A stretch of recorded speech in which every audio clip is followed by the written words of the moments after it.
Good afternoon. Welcome to the Labor Forum. You are tuned in to WRFG 89.3 FM.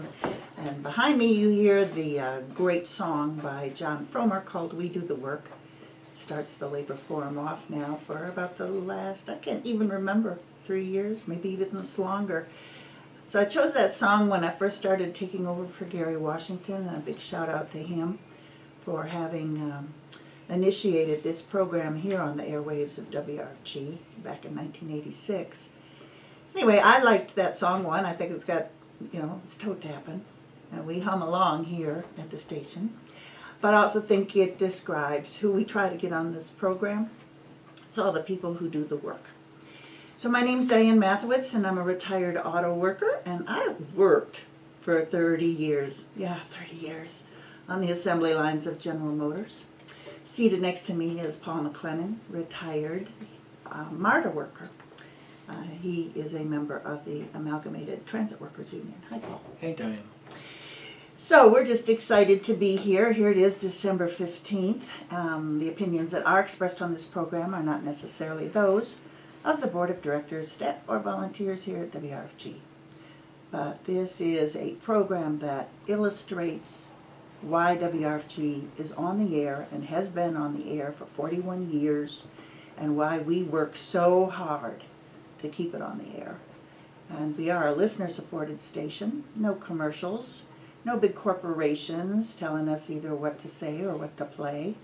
But that does mean that we rely on you, our listeners, particularly those of you who listen to this program, to step forward. We want to invite you to our Carnival of Cultures this weekend, December 21st, 2 to 5 at the Solarium.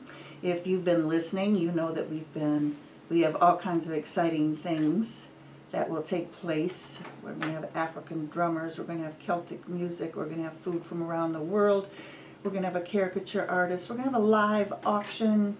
We're going to have great items for you to bid on in the silent auction. Just be a great time, and it's only $15 and a way for you to support the station. So let me get into what I do on the opening of the program, which is to give you some of the headlines from around the world impacting workers. So here they are for December 15th, 2014. The Labor Forum took note in November of weekly huge demonstrations in Belgium by tens of thousands of workers protesting austerity measures by the new government.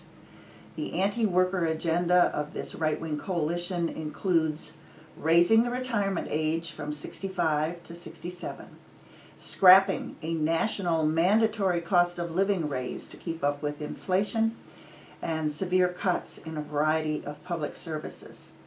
Beginning late last night, Sunday night, a national strike began to be felt with the shutdown of international and domestic air and train transportation. Today, starting this morning, the strike extended to bus, tram, and metro services, as well as schools, businesses, factories, and government offices throughout Belgium. Likewise, in Ireland, last Wednesday, December 10th, tens of thousands rallied outside the office of Prime Minister Enda Kelly in Dublin, shutting the city down. Bridges and roads were blockaded for hours by the estimated 110,000 people who congregated in downtown Dublin. For the last 6 years, Irish workers have been subjected to a series of austerity measures, cutting services and raising taxes to pay back banks. And where have we heard that? Wednesday's protest was aimed at a new fee on household water supplies. For years in Ireland, water service has been paid for out of general taxes. In other words, you didn't have a water bill. This new fee involves the installation of water meters and an extra charge of a minimum of $200 a year with no consideration of income. Ireland suffers from high unemployment of at least 10%. Members of the Detroit Water Brigade joined the protest to declare water is a human right. In national news, the rights and conditions of U.S. workers and their families are the subject of recent Supreme Court cases. On December 9th, the court unanimously overturned a Ninth Circuit of Appeals ruling that had favored warehouse workers at an Amazon distribution center. The case involves workers hired by a temp agency, and the name of it is Integrity Staffing Solutions. And these workers are hired to fill customers' orders at giant warehouses. In addition to a frenetic pace of work in buildings where the temperatures can range from sub-zero to over 100 degrees, and being paid poverty wages, workers are also subjected to mandatory anti-theft security screenings after they clock out from their long shifts. According to the testimony of the workers, they can wait in line for an average 25 minutes every day. That's after they've clocked out, mind you. Workers filed suit under the Federal Fair Labor Standards Act. The lower court had recognized that the screening was a requirement of the job and benefited the employer.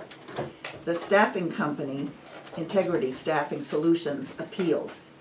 The Supreme Court used a 1947 law which held that workers' commuting time from their homes to their jobs was not subject to wages laws, and somehow used that to justify this wage theft. Amazon, which was not a direct party to this case, has over 40 fulfillment centers with about 40,000 workers a year, who work year-round, and up to 110,000 during the Christmas holidays. Similar lawsuits have been filed by workers at CVS and Apple over unpaid time on the job. As more and more businesses mandate similar security measures, this decision by the court removes any incentive for the corporations to spend money to facilitate speedy screening practices. The workers standing in line to leave their jobs, according to the 9 Supreme Court justices, are on their own time. Next Monday, the Labor Forum will discuss the case of Peggy Young, a UPS worker who was denied light duty when she became pregnant in 2006. The Supreme Court heard oral arguments on December 3rd, the very same day that UPS announced that starting January 1st, 2015, the billion-dollar company will begin voluntarily offering light duty to its pregnant employees. With tens of millions of women in the workforce, the decision in this case is of vital importance. So be sure to tune in next Monday, December 22nd, when we examine this struggle for workers' rights. That's our labor headlines for today. And we'll move on to Paul, who's got This Week in Labor History. Thanks, Diane. On December 17, 1951, a petition created by the Civil Rights Congress, We Charge Genocide, the Crime of Government Against the Negro People, was presented to the United Nations. The document accused the United States government of genocide according to the UN Genocide Convention. This convention had been adopted by the UN in 1948 as a way to outlaw acts such as the Holocaust carried out by the Nazi government. The Convention on the Prevention and Punishment of Genocide defined genocide as any acts committed with intent to destroy a group in whole or in part. To build its case, We Charge Genocide cited many instances of lynching in the United States, as well as legal discrimination, a series of incidents of police brutality dating to the present, and systematic inequalities in health and quality of life. Citing a clear pattern of government inaction, the central argument of the petition was that the U.S. government is both complicit with and responsible for a genocidal situation based on the UN's own definition of genocide. The Civil Rights Congress sought to demonstrate that systematic oppression of African Americans amounted to genocide because it reflected a violent white supremacy at the core of American culture. The petition concluded that the oppressed Negro citizens of the United States, segregated, discriminated against, and long the target of violence, suffer from genocide as a result of the consistent, conscious, unified policies of every branch of government. If the General Assembly acts as the conscience of mankind and therefore acts favorably on our petition, it will have served the cause of peace. Those signing the petition included eminent African-American historian and freedom fighter Dr. W.E.B. Du Bois, George Crockett Jr., later a distinguished judge in Detroit who went on to serve many terms in the U.S. Congress, Amy Mallard and Doris Mallard, remaining family of Robert Childs Mallard, lynched in 1948 for voting, and Claudia Jones, a communist leader in Harlem, later deported during the witch hunt Walter McCarran Act. Also signing were family members of the victims of legal lynching, Rosalie McGee, mother of Willie McGee, framed up on rape charges, and Josephine Grayson, whose husband Francis Grayson was one of the Martinsville Seven, framed and executed on false rape charges in Virginia. With the McCarthyite Red Scare and the Cold War raging, the U.S. government immediately moved to prevent the United Nations from considering the charges brought in the petition. Working behind the scenes, they were able to prevent any discussion of the petition by the UN Commission on Human Rights. When one of the American delegates to the UN criticized Civil Rights Congress Executive Secretary William Patterson for attacking your government, Patterson replied, "It's your government, it's my country. I'm fighting to save my country's democratic principles." Demonstrating the continuing power of the We Charge Genocide document, the Malcolm X grassroots movement issued a 2012 report on the extrajudicial killings of 313 black people by police, security guards, and vigilantes. Every 28 hours in 2012, someone employed or protected by the U.S. government killed a black man, woman, or child. According to organizer Kali Akuno, the report follows the trail of extrajudicial killings to the rise of militarized police forces and their occupation of black communities, and explores how systemic racism has led to increased militarization and repression, which in turn has exacerbated the human rights crises devastating black communities. Last month in Geneva, the United States was up for committee review for its compliance with the UN Convention Against Torture. We Charge Genocide, a group of young activists from Chicago, submitted a shadow report to the committee. Their report addressed police brutality toward African Americans in Chicago, the lack of police accountability, and the misuse of tasers by the Chicago Police Department. The report states that the constant surveillance, targeting, and torture is as rampant today in this city as it was in 1951. Between 2009 and 2013, more than 75% of police shooting victims in Chicago were black, even though African Americans in Chicago are only about 33% of the population. Taser use is similarly disproportionate. 92% of police use of tasers was directed at black or Latino targets. For the new We Charge Genocide organizers, the 1951 precedent was important in that it framed police actions not just as injustice or violence, but as a deliberate targeting of a group of people for unaccountable violence, a genocide. We see the system as not just broken, but as fundamentally racist, they said. The problems we see are not things that can be fixed or solved from within that system. The delegation was overwhelmed by the positive response of the UN committee, which recognized that black folks and people of color in the United States are victims of endemic and systematic violence at the hands of the police, and that was extremely powerful. Thank you, Paul. So, you know, I assume that everybody over the weekend saw the tens and tens of thousands of people marching in so many cities. New York City, I don't know how many it was, but I watched it for a long time. It seemed to be really huge. Likewise, D.C., Boston, Baltimore, Chicago, Detroit, the West Coast.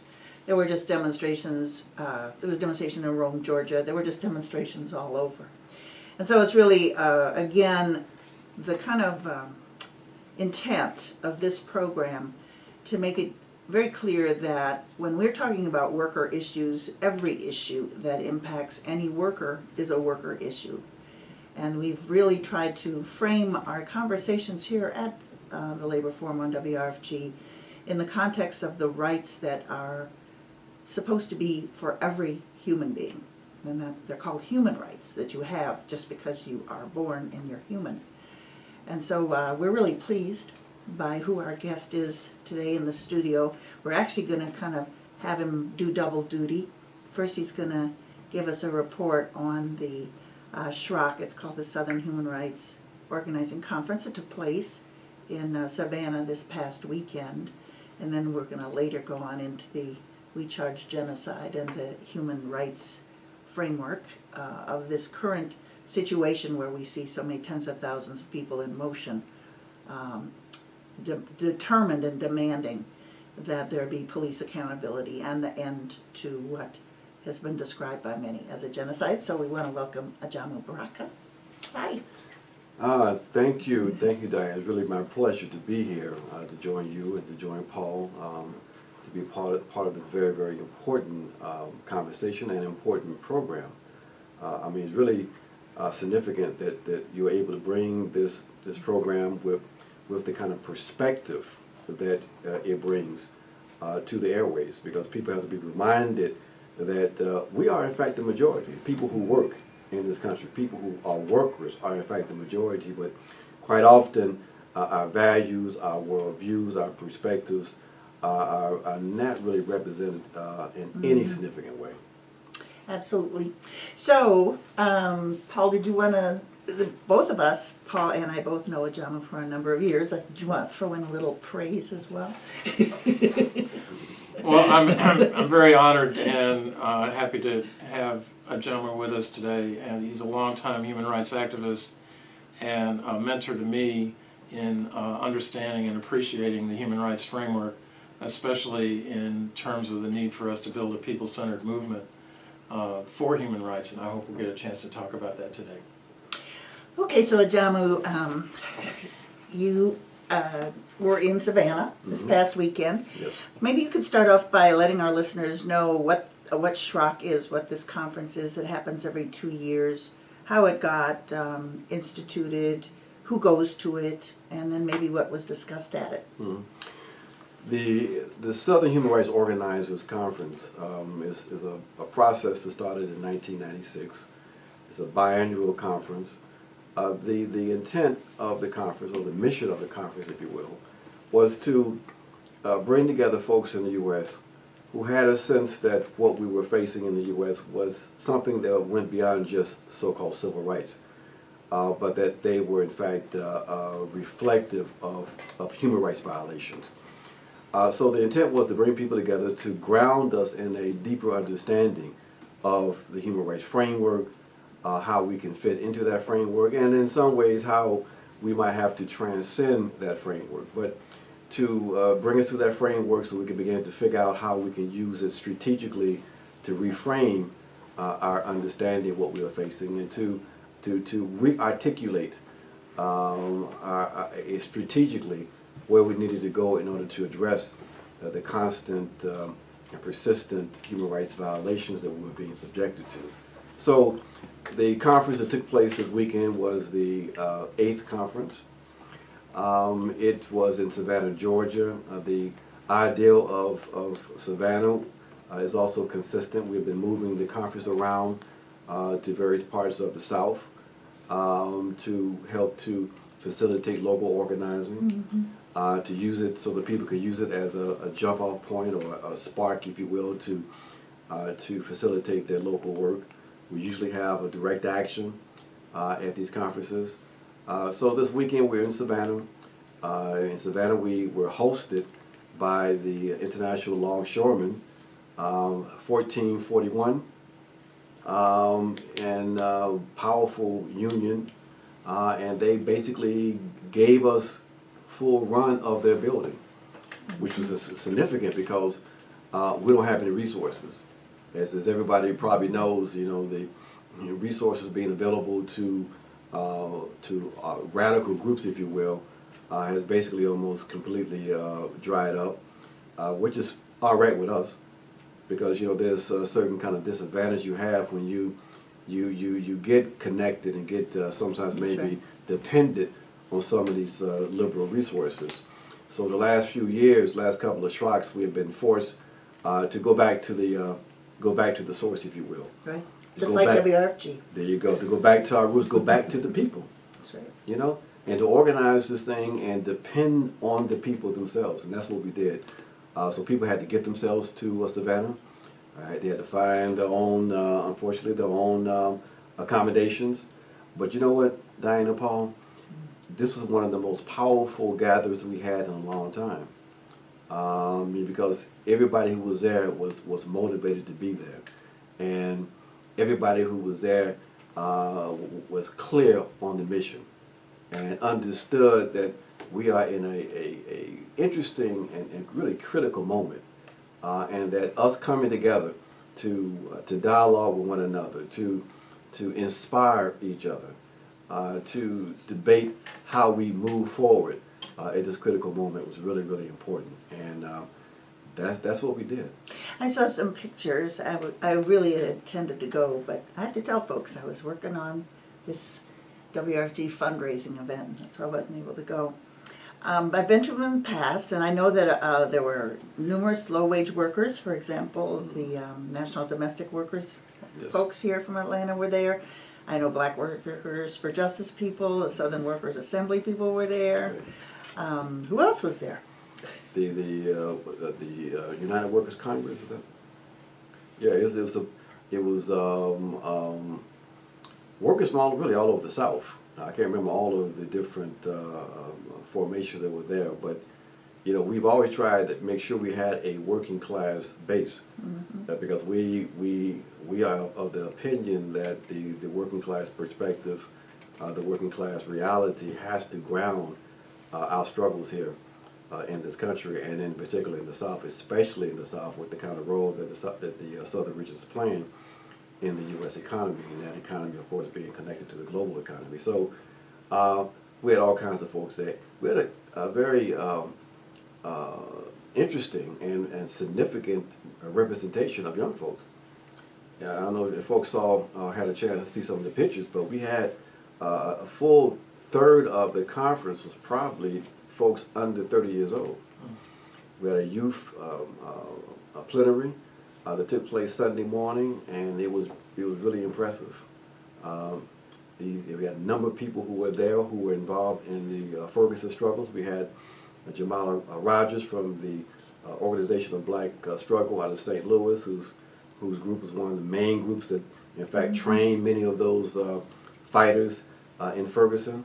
And so some of those folks were there at the conference. So we had some really, I think, rich conversations, especially with the young folks who had a perspective, who had a critique also, that we thought was very important to be exposed to. And so it was really a very important and beneficial experience for all of us. Do you know, is there a website in case any of our listeners would like to go see pictures or get, and were there any, I don't know, resolutions, decisions that were made of this?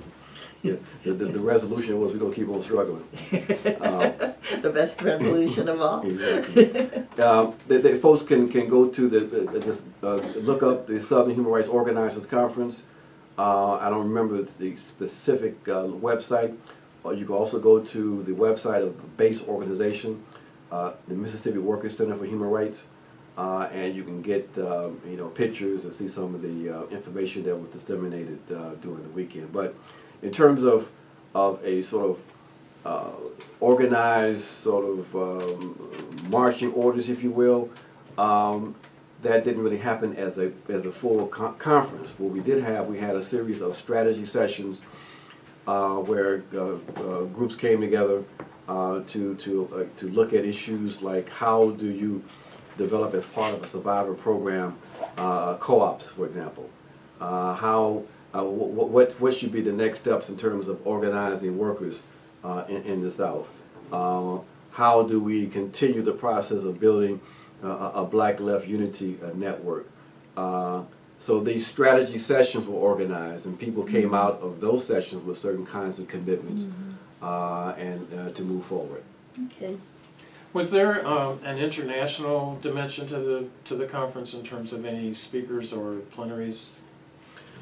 We always have an international component because, you know, again, we want people to understand that we're not isolated in this struggle here in this country, and we also want people to understand the interconnectedness of our fight here in this country, our fight in the South, and the global phenomenon. So we always make sure we have an international plenary.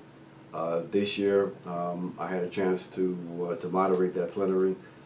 We had the folks from the Friends of the Congo who came in and talked about the connection between what is happening in the Congo and the slogan here in this country in terms of Black Lives Mattering and showing that if Black lives really matter, we need to understand that Black lives matter not just in the U.S. but all over the world. In particular in the Congo, we have something like 6 million people who have lost their lives since the late 1990s. We had a fantastic organizer who came in, was brought in. We did find a little resources to bring this organizer in from India, who is a worker, a union, a member of a union. I can't remember the name of that union, but they organize women garment workers. And she was on fire. So she talked about the struggles in India and how their union makes it as part of their mission to ensure that workers understand the interconnectedness of the struggles in India with the global economy. And she was very clear about how they also make sure that they are in tune with what's happening here in this country. And she shared with us how much they know about the U.S. struggle and how much they know about the black struggle in particular. So she was on fire. And then myself, I had a chance to share some observations. We had another speaker who didn't show up, but that was oh no, excuse me. We had two speakers who worked as a team from the Southeast who do anti-militarization work, and we had them to connect up how the southern region and the militarization and the facilities, the bases, the research centers, the drone centers, how that connects up to the project of militarization that takes place in the global South. The connection between what the U.S. is doing in the South, the base of operations, and how that connects to and impacts on the global South. So that was a very, I think, very educational experience for all of us. So the next one will be 2016. 2016, we're going back to Mississippi because it will be the 10th. It'll be the 10th one and the sort of the 20th anniversary. Because it's biannual, so we're going back to Mississippi for that one. We're going to Jackson. Okay, thanks so much, Ajamu, for that report. We're going to have a brief message from WRFG, your favorite station, for progressive information and hand-picked quality music. And then we'll be right back talking with Ajamu about this, the whole struggle that has erupted as a result of 2 grand juries refusing to indict cops who have killed black men in this country in just the last period. And of course that's only a few that have died at the hands of police. So please stay tuned and we'll be right back with Ajamu Baraka. Welcome back to the Labor Forum. You are tuned in to WRFG 89.3 FM. And today's show, I'm Diane Mathowitz, retired auto worker, Paul McLennan, part of the Labor Forum team, ATU member, and our guest today is Ajamu Baraka. Hi, and we're going to talk now about the connection a little bit between the history piece that Paul mentioned at the beginning and what's happening today with this, literally, an epidemic of police violence of all kinds against immigrants, people of color, trans people, LGBTQ people. It's just unbelievable. So Paul, you want to start us off with a questioning of Ajamu? Thank you, Diane. This last 2 weeks has been a a real human rights theme. With last week we talked about Human Rights Day, and then this week with the anniversary of this petition. So I was wondering for the next few minutes if we could talk about the lasting legacy of this petition and the message that it was putting forward and its relevance for today. Mm-hmm. No, I think that petition is very important and very important history that more of us should know about. It was submitted as a consequence of the creation and passage of the Genocide Convention by the United Nations in 1948, and it utilized that convention to highlight what they said in the petition, conditions that they believe corresponded to the definition of genocide in the convention. A very important argument. Important not only because of what they raised, but the timing of it. We all know that in 1951, this was at the beginning of the repressive period in the U.S. known as McCarthyism, and because the Civil Rights Congress was a group that was associated with the Communist Party in the U.S., raising that at the UN resulted in a ferocious repressive response from the U.S. state, directed at the Congress and directed in general against progressive radicals and communists in particular. The other point to put it that I wanted to just comment on in terms of putting that petition in a historical context, that was the third petition of a series of petitions that were submitted on behalf of African Americans during that period. The first petition was in 1946, right after the UN was created and the Human Rights Commission was put in place. The National Negro Congress submitted a petition to the UN. Now that's important because the National Negro Congress was the forerunner of the Civil Rights Congress. Some of the same sort of political elements, if you will, were involved in both formations. In between the National Negro Congress and the Civil Rights Congress petitions was, of course, the very famous petition submitted by the NAACP, headed up by W.B. Du Bois in 1947. A petition that, because it didn't have the quote-unquote baggage of being associated with communists, created an even more intense international sensation when the NAACP petitioned the United Nations, saying that basically in the U.S. We were facing, they didn't say genocide, but we were facing massive human rights violations. And this was submitted at a point where the Human Rights Commission was charged with the responsibility of creating a legal document that was supposed to represent the legally binding conventions for how human rights were going to be recognized and implemented by governments throughout the world. Well, when the NAACP submitted this petition, that threw the whole process into a spin, because you have powerful forces in the U.S., including Eleanor Roosevelt, who was a board member of the NAACP, who basically saw the danger of this kind of petitions and the danger of using the UN forum as anti-American propaganda, and they said that if these Negroes can do this in this way now, just thinking we had a legally binding regime in place where they can also appeal to international law to address the situation. And as a consequence, many of us argue, of that petition and the one before that in '46, instead of the UN being committed to a legally binding regime at that point, they opted for a declaration of principles. Thus, we have the very famous 1948 Universal Declaration of Human Rights. Important document, but it's a declaration and it didn't have legally binding status. So this is how this kind of work had a direct impact on the whole evolution of the human rights framework. Just a little piece of information people should know about. I didn't know anything about that. So can you bring us up to today in terms of the importance of a group in Chicago, for example, taking on the same name and picking up that thread? Yeah, you know, and that's the connection. The connection is that basically that kind of approach to human rights work in terms of using or accessing the UN structures to raise the contradictions in the U.S.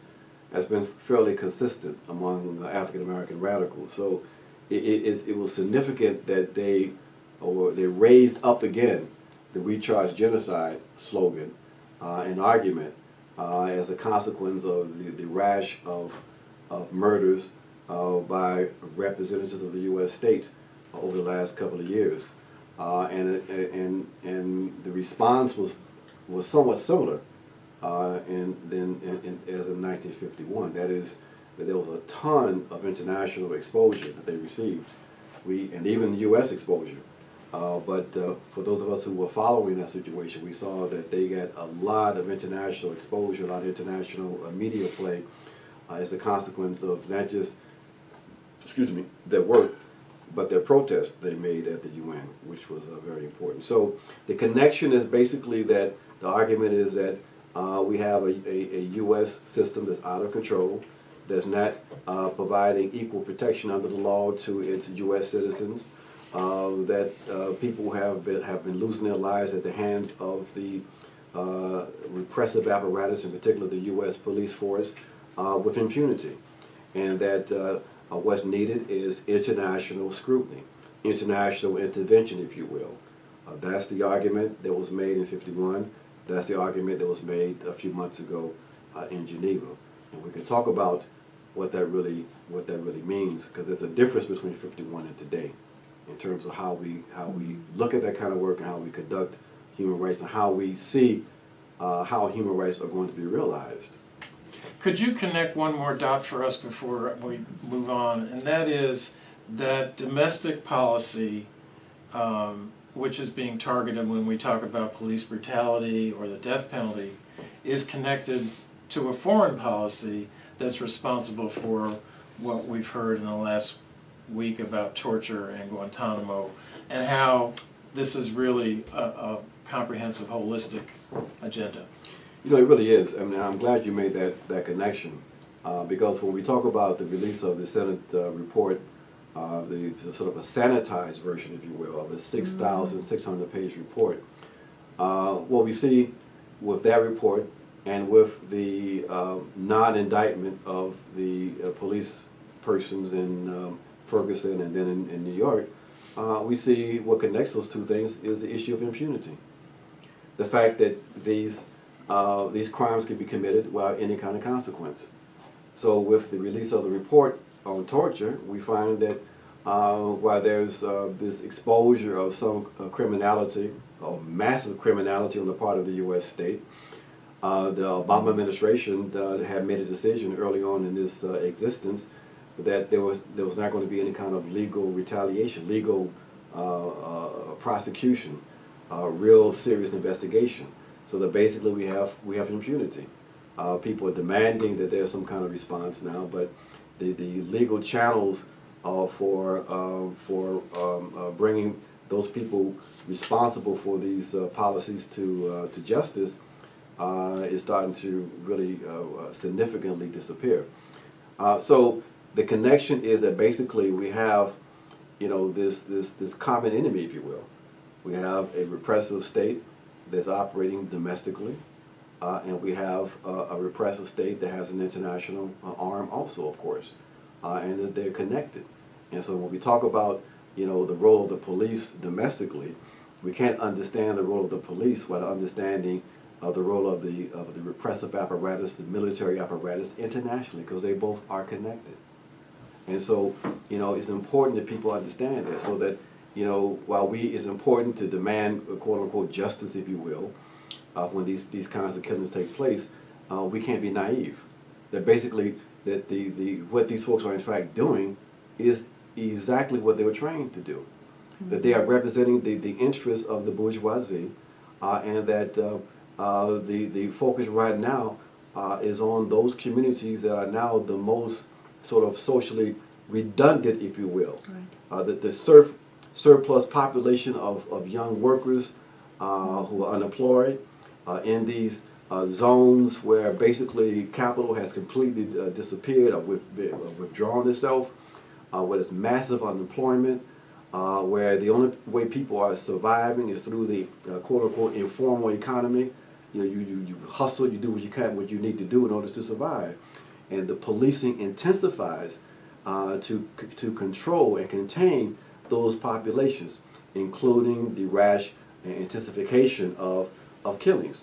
So when we understand that control mechanism domestically, we also will understand the control mechanism internationally. That basically those nations that step out of line, those nations that have the audacity to try to build an independent economy, to execute an independent foreign policy, that those states are then targeted for destruction. And that's exactly what we see happening internationally with the attack on Libya, with the undermining and the attack on Iraq, even though there were some contradictions there, of course, but they had an independent existence and sovereignty that was violated, and with, of course, the vicious attack on Syria. Regardless of what you might think about what's happening in Syria internally, domestically, there's no rational argumentation that can be presented, in my opinion, to justify the kind of policies implemented by the U.S. state along with its flunkies in the Middle East to basically create and to foment a civil war in the country that's resulted now in almost 200,000 deaths. But they can do that because it's framed as some type of humanitarian concern and humanitarian intervention, and to have significant support for that from the people in the U.S. So when we talk about Black Lives Matter, we talk about militarization, these connections have to be made because we've got to have a sophisticated understanding of what we're up against. I wanted to ask a question and actually, I guess, make a comment as well. You know, so south of the United States in Mexico, 43 students get murdered by drug cartel members, so they say, handed over by local police at the instigation of a local politician. And more information comes out about the corruption and the collusion between the federal and state police in Mexico along with these drug gangs. And we've seen, again, in Mexico, literally rivers of people marching through Mexico City. We've seen police stations taken over. We've seen government buildings burned down. Really a huge movement. And I just wanted to ask, it seems to me, you know, there have been any number of other countries have also, we've seen movements develop around the issue of police violence in those countries as well. And I was just wondering about a common thread maybe that you might see that is happening in country after country as a result of this increased marginalization, impoverishment, unemployment, lack of transparency, lack of any accountability by the elite forces that dominate each country's economy and social workings. Mm-hmm. Yeah, no, I see that there are definitely links. What's happening though in the U.S. is that in essence, in some ways, we're just catching up with the rest of the world. You know, folks in the global South have understood very clearly who the enemy is. And that's why we see the kind of moves we've seen in places like South America where people have moved toward the left. They have engaged in radical activity that has resulted in more progressive governments coming to power in a number of states in South America. We see the same kinds of radicalization taking place in Africa and in parts of Asia. And the result, the struggles that people are engaged in is not just responding to the activity of the local repressive apparatus, but understanding that those responses are tied to the larger systems of domination. So there's a a political sophistication there that is just really developing here in the sense, in terms of a popular sense in the U.S. And that's why, as sometimes unfocused as some of these responses have been over the last few days in terms of the ongoing protests here in the U.S., it's still a good thing. Because I think that people are making connections. People are asking the right kinds of questions. People are in motion. And so this is the moment in which it seems like a whole new generation of folks may be going through their own particular kind of radicalization. Because they're going to see, as if they're thinking, and I know they are, that calling for the federal government to intervene is important, but it's not enough. I think they're going to see that basically they're up against an apparatus that only requires that if they really are committed to a real human rights agenda for themselves or for everybody else, it requires that apparatus be dismantled. And I think people who are, through their own experience and increasing understanding, will come to that position here in the U.S. So those are the connections that basically the kind of people's movements we've seen in other parts of the world. There's a potential that can develop here in the U.S. I want to make another observation.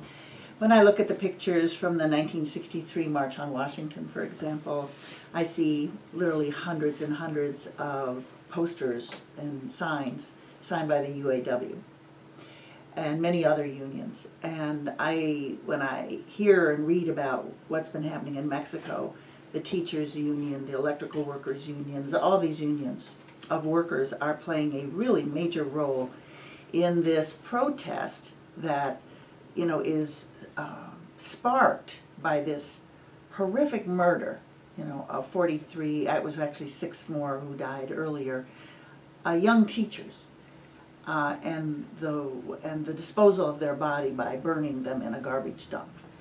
And I looked at the pictures from Washington, and I looked at the pictures from New York in particular, and I did see some signs from unions, and I know that there were some unions involved. But I just want to say to our listeners that are members of unions that I really feel that this is such an important issue that the last AFL-CIO conference talked about how the union movement in the United States had to make these connections to the community issues that were generating, whether it was immigrant rights or students or whatever.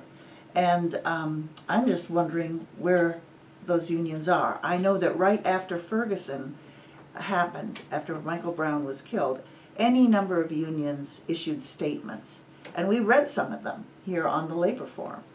But I'm just wondering if anybody's got any information about the role of any of the trade unions, the organized union movement, in response to these demonstrations, these huge demonstrations we've seen. Well, I don't have any specific information, but I do want to comment very quickly on your point, and that is, it's important to note that the struggles in Mexico, that these are not just something that was sparked, that happened just recently. That, I mean, in the state of Oaxaca, the teachers' unions have been engaged in a vicious and protracted fight for the last few years. Right. And many of us noted the fact that there was seemed to be very little understanding, information, or support coming from unions in North America, and that to me is a major contradiction. In the country where I live right now, in Colombia, we still have the continuation of issues related to unions and union organizers who are organizing, attempt to try to organize people on the sugarcane plantations, in the coke factories. I mean, vicious repression, and we need more and more visible opposition and support from unions and union leadership here in North America. So that's something we need to start demanding. That basically you're not going to be able to maintain and save yourselves in North America, and while you disconnect yourself from the intense struggles of people around the world. It just can't happen. I was wondering, with the few minutes we have left, if there were 2 terms that you could define and maybe at the same time in relation to human rights. One is intersectionality, and the other is the people-centered approach to human rights. Let's see here. We got Thank you, Paul, 4 for minutes. 4 minutes to unpack those sophisticated ideas. Intersectionality, of course, is something we've got to bring to the table in terms of our understanding. The notion that basically the kinds of oppressions that we all experience as a consequence of who we are, our identities, our standing in the social structure are all interconnected. And that if we're going to construct programs of liberation, we've got to take into account the reality of interconnected oppression, interconnected identities, and that our programs of liberation has to be based on the fact that we have these multiple forms of oppression, and that our program has to address those multiple forms of oppression. The People-Centered Human Rights Framework is a framework that attempts to try to do that. That says that basically, instead of us pretending that we are looking at some kind of neutral human rights movement, that for us, the human rights struggle is a political struggle. And we name the enemy. We say that you cannot realize your full range of human rights within the context of a white supremacist, colonial, capitalist, patriarchal system. Simple as that. So, you know, if you don't understand that, then basically you're kind of playing with this framework. So we are very clear about that. We say also, too, that the people-centered human rights idea suggests that, you know, we define through struggle the range of rights. That we can look at and we use some of the international texts that are important, but they don't define the full range of what we identify as human rights. Because primarily they've been constructed by states, and they are legalistic provisions that can get you trapped into a cycle or bureaucratic activity that you think is oppositional, but basically it's really you know, a diversion.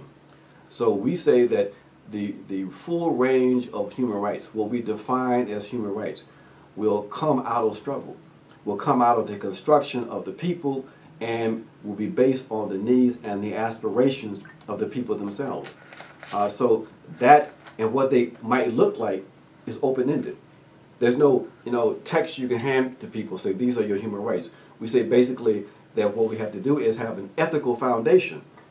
If we have a ethical foundation that centers the idea of human dignity, that understands the connection between individual rights and collective rights, that in fact privileges in a way collective rights, that highlights and asserts the need for social solidarity, equality.